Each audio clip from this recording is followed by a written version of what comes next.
2 अक्टूबर को एक तरफ देश में गांधी जयंती मनाई जा रही थी, सत्य और अहिंसा की बात कही जा रही थी, तो वहीं दूसरी तरफ उत्तर प्रदेश के देवरिया जिले में फतेहपुर गांव में खूनी खेल खेला जा रहा था,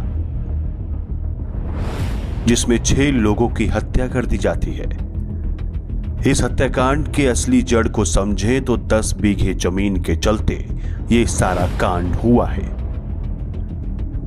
इस मामले को आपको शुरुआत से बताते हैं। फतेहपुर गांव में एक टोला है लेहड़ा। इस टोले में सत्यप्रकाश दुबे अपने परिवार के साथ रहते थे।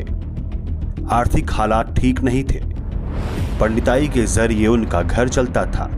वो 3 भाई थे, ओम प्रकाश, सत्य प्रकाश और ज्ञान प्रकाश उर्फ साधु। ओम प्रकाश की मौत काफी पहले हो चुकी थी। सत्य प्रकाश और ज्ञान प्रकाश साथ रहते थे, लेकिन उनके बीच जमीन जायदाद को लेकर विवाद चलता था। आए दिन झगड़े होते थे। 2013 में ज्ञान प्रकाश ने बंटवारे की बात कहकर सत्य प्रकाश का साथ छोड़ दिया। बंटवारा हो गया। ज्ञान प्रकाश के हिस्से में 10 बीघे जमीन आई। ज्ञान प्रकाश ने घर छोड़ दिया और बगल के टोले में रहने वाले प्रेमचंद यादव के घर रहने लगा। प्रेमचंद गांव के प्रधान रहे और बाद में जिला पंचायत सदस्य भी रहे। उनका राजनीतिक रसूख भी टोले में खूब था। ज्ञान प्रकाश दूसरी बिरादरी के लोगों की यहां रहता था, इस बात से सत्य प्रकाश आक्रोशित था। 1 साल बीता और 2014 में ज्ञान प्रकाश ने अपने 10 बीघे जमीन को प्रेमचंद यादव के नाम कर दिया।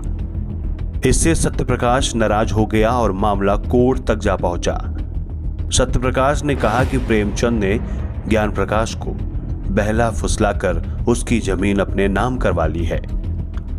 विवाद चलता रहा, लेकिन जमीन पर कब्जा प्रेमचंद का ही था।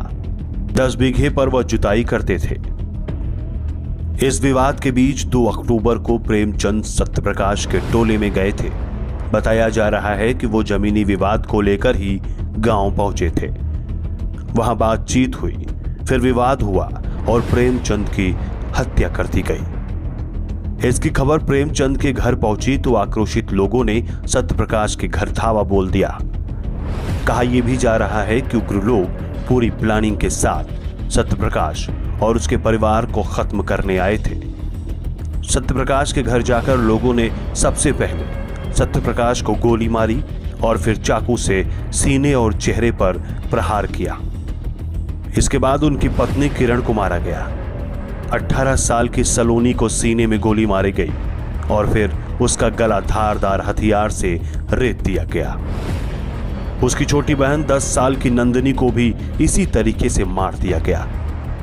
सत्यप्रकाश के मझले बेटे गांधी का 2 अक्टूबर को जन्मदिन था। वो 15 साल का हो गया था। 2 अक्टूबर को उसका जन्म हुआ था, इसीलिए उसका नाम गांधी रखा गया था। वहीं 8 साल के अनमोल का भी अस्पताल में इलाज चल रहा है और वो गंभीर रूप से घायल है। इस हत्याकांड में दोनों पक्षों की तरफ से FIR दर्ज करवाई गई है, लेकिन इस पूरे हत्याकांड में सवाल यही है कि आखिर 10 बीघे की जमीन के लिए 6 लाशें बिछ गईं, किसको क्या मिला। अपने शहर की खबरों को पाने के लिए हमारे चैनल न्यूज़ बुक 24 को सब्सक्राइब करें।